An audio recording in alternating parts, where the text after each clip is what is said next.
50% আর 25% টাকা জমা দিতে হয়।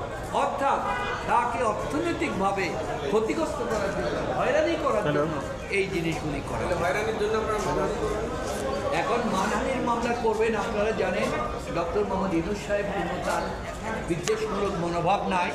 লেবার কোর্টে যে আপনার যা ছিল শেখ মেরিনা ইসলাম, উনি তো ওনার বিরুদ্ধে কোনো রকম অভিযোগ করেন নাই, এবং নিম্ন আদালতও তাকে যারা লোহার খাঁচায় ভর্তি করেছেন তাদের বিরুদ্ধেও কোনো প্রতিশোধমূলক ব্যবস্থা নেন নাই। উনি নেবেনও বলে ও নেবেনও না, এবং এই ধরনের কোনো চিন্তা ভাবনা তার মধ্যে নেই। গ্রামীণ ব্যাংকে ডক্টর মোহাম্মদ ইউনূস কি আবার আগের মতোই? না, গ্রামীণ ব্যাংক তো আলাদা। গ্রামীণ ব্যাংকের সাথে তো এটা সরকারি প্রতিষ্ঠান।